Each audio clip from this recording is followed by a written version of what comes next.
As with so many things in New Brunswick, our law school began with a grassroots initiative. It was 1892. The Law Student Society and the St. John Law Society pressed for home legal education. King's College in Windsor, Nova Scotia, became our degree-granting partner.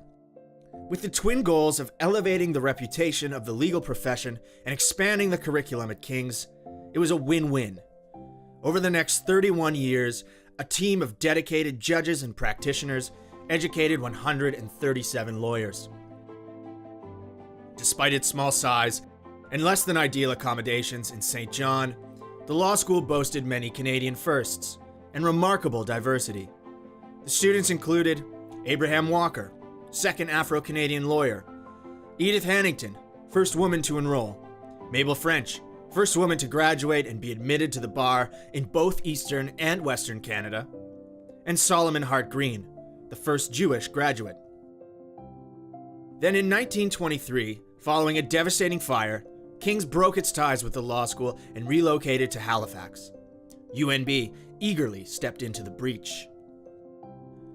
Though it was still the smallest law school in the country, UNB Law strove to meet national standards.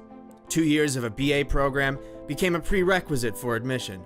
The first full-time professor, the popular Henry O. McInerney, was appointed.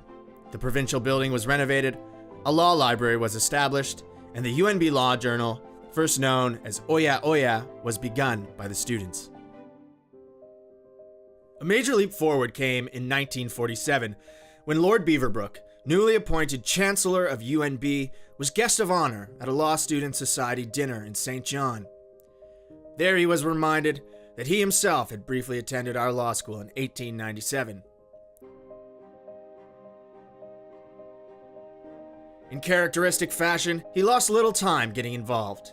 He purchased new quarters in St. John, into which our law school moved in 1953, and he built up the library. His goals were lofty. It is not to be merely a provincial law school, not at all.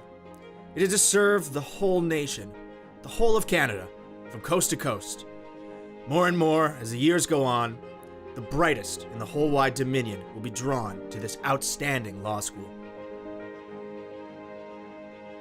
By this time, admission to the New Brunswick bar required a law degree, and the school was gaining stature. 2 full-time academic faculty were appointed. One of them, William Ryan, became the first full-time dean in 1956, the very same year that future Supreme Court Justice Gerard Laforêt joined the faculty. Located in St. John since opening in 1892, the law school was disadvantaged by its distance from the UNB campus in Fredericton. The move to the capital was finally accomplished in 1959 through the determination of President Colin B. Mackay. Once again, Lord Beaverbrook provided the premises. Within the decade, the Beaverbrook Canadian Foundation had built a new home on campus, Ludlow Hall. Its opening in 1968 heralded a new era in the life of our law school as Lord Beaverbrook's vision started to be realized. Enrollment grew, attracting students from PEI, Newfoundland, and the rest of Canada. Professional librarians and new professors joined the faculty, many dedicating their careers to UNB Law. Curriculum was expanded and diversified.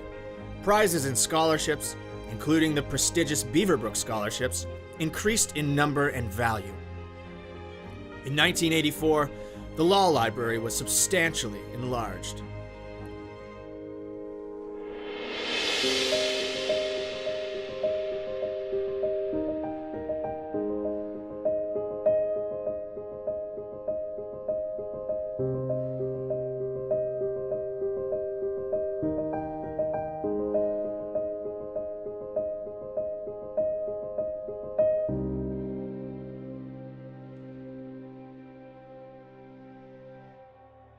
Law became the first at UNB to address gender imbalance in the faculty, and in 1990, with the support of the Beaverbrook Canadian Foundation, established a chair in Women and the Law, honoring Mary Louise Lynch, law school alumna, its longest-serving registrar, and trusted advisor to Lord Beaverbrook. Festivities in 1992, marking the faculty's centenary, culminated in a successful campaign that raised $1.3 million for scholarships and programs. UNB Law became publicly recognized as one of the finest law schools in the country. After stepping down from the Supreme Court, Gerard Laforêt returned to UNB, lending his name to the library and becoming the school's distinguished legal scholar in residence.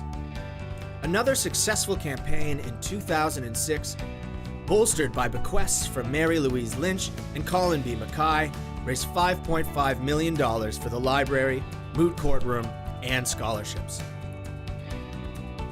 Despite its modest beginnings, over the past 125 years, our law school, under the leadership of many accomplished deans, has educated more than 4,000 legal professionals. They have made their mark in practice, the judiciary, politics, business, government, and nearly every other walk of life in New Brunswick, Atlantic Canada, and beyond. Just a few days before his death in 1964, Lord Beaverbrook sent a telegram to Dean Ryan, which read, "My association with the law school is a matter of satisfaction and pride. Alumni, students, faculty, staff, or friends, whatever our connection, UNB Law holds a special place in our lives and in the history of this great institution.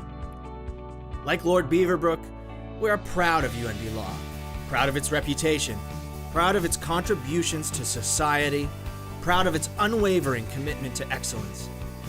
Through education, scholarship, and service, UNB Law has risen to be Canada's great small law school and continues to be our great small law school."